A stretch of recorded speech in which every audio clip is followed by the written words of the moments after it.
आजादी के महज 28 साल बाद ही देश को तत्कालीन प्रधानमंत्री इंदिरा गांधी के फैसले के कारण आपातकाल के दंश से गुजरना पड़ा, जिसे देश का काला अध्याय भी कहा जाता है। 25-26 जून की रात को आपातकाल के आदेश पर राष्ट्रपति फखरुद्दीन अली अहमद के दस्तखत के साथ देश में आपातकाल लागू हो गया। अगली सुबह समूचे देश ने रेडियो पर इंदिरा गांधी की आवाज में संदेश सुना कि भाइयों और बहनों, राष्ट्रपति जी ने आपातकाल की घोषणा की है, लेकिन इससे सामान्य लोगों को डरने की जरूरत नहीं है। दिल्ली के रामलीला मैदान में हुई 25 जून की रैली की खबर पूरे देश में न फैल सके, इसके लिए दिल्ली के बहादुर शाह जफर मार्ग पर स्थित अखबारों के दफ्तरों की बिजली रात में ही काट दी गई। इसकी जड़ में 1971 में हुए लोकसभा चुनाव का था, जिसमें उन्होंने अपने मुख्य प्रतिद्वंदी राजनारायण को पराजित किया था।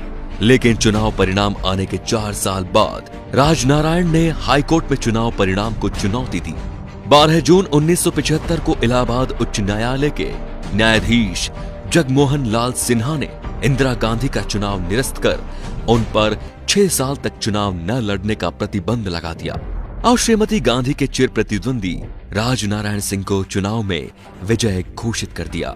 राजनारायण सिंह की दलील थी कि इंदिरा गांधी ने चुनाव में सरकारी मशीनरी का दुरुपयोग किया, तय सीमा से अधिक पैसा खर्च किया और मतदाताओं को प्रभावित करने के लिए गलत तरीकों का इस्तेमाल किया। अदालत ने इन आरोपों को सही ठहराया था।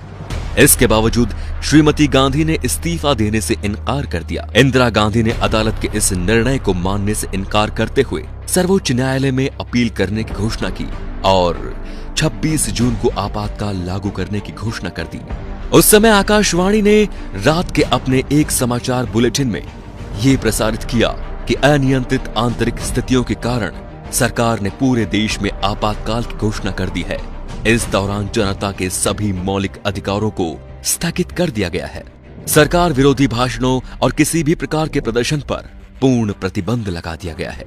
इसका आधार वो प्रावधान था जो धारा 352 के तहत सरकार को असीमित अधिकार देती है। इंदिरा जब तक चाहे सत्ता में रह सकती थी। लोकसभा विधानसभा के लिए चुनाव की जरूरत नहीं थी। मीडिया और अखबार आजाद नहीं थे। सरकार कैसा भी कानून पास करा सकती थी। मीसा और DIR के तहत देश में 1 लाख से ज्यादा लोगों को जेलों में ठूंस दिया गया। आपातकाल के खिलाफ आंदोलन के नायक जयप्रकाश नारायण की किडनी कैद के दौरान खराब हो गई थी। देश के जितने भी बड़े नेता थे, सभी के सभी सलाखों के पीछे डाल दिए गए। संजय गांधी ने VC शुक्ला को नया सूचना प्रसारण मंत्री बनवाया, जिन्होंने मीडिया पर सरकार की इजाजत के बिना कुछ भी लिखने बोलने पर पाबंदी लगा दी। जिसने भी इनकार किया उसे जेल में डाल दिया गया। सरकार की कोशिश थी कि लोगों तक सही जानकारी नहीं पहुंचे। उस कठिन समय में नरेंद्र मोदी और RSS के कुछ प्रचारकों ने सूचना के प्रचार प्रसार की जिम्मेदारी उठा ली। इसके लिए उन्होंने अनोखा तरीका अपनाया। संविधान, कानून, कांग्रेस सरकार की ज्यादतियों के बारे में जानकारी देने वाले साहित्य गुजरात से दूसरे राज्यों के लिए जाने वाली ट्रेनों में रखे गए। ये एक जोखिम भरा काम था, क्योंकि रेलवे पुलिस बल को संदिग्ध लोगों को गोली मारने का निर्देश दिया गया था। लेकिन नरेंद्र मोदी और अन्य प्रचारकों द्वारा इस्तेमाल की गई तकनीक कारगर रही। एक तरफ देश भर में सरकार के खिलाफ बोलने वालों पर जुल्म हो रहा था, तो दूसरी तरफ संजय गांधी ने देश को आगे बढ़ाने के नाम पर 5 सूत्रीय एजेंडे परिवार नियोजन, दहेज प्रथा का खात्मा, वयस्क शिक्षा, पेड़ लगाना, जाति प्रथा उन्मूलन पर काम करना शुरू कर दिया था। कहा जाता है कि लोगों की जबरदस्ती नसबंदी कराई गई।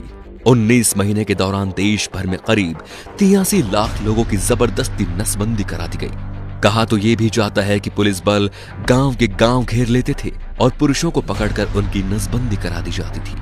एक बार इंदिरा गांधी ने कहा था कि आपातकाल लगने पर विरोध में कुत्ते भी नहीं भौंके थे, लेकिन 19 महीनों में उन्हें गलती और लोगों के गुस्से का एहसास हो गया।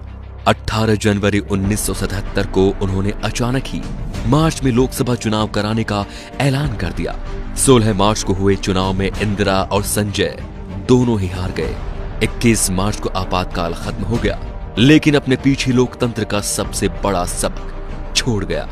तो दोस्तों, इंदिरा गांधी ने अपना राजनीतिक करियर बचाने के लिए इस आपातकाल की घोषणा की। इस आपातकाल का कदम क्या सही था क्या लोकतंत्र का चौथा स्तंभ कहे जाने वाली मीडिया को जेल में डालना सही था? इन सारे सवालों को लेके आपकी क्या राय है कमेंट बॉक्स में जरूर बताएं। हमें आपका इंतजार रहेगा। और वीडियो पसंद आया हो तो लाइक कीजिए और वीडियो को शेयर जरूर कीजिए। धन्यवाद।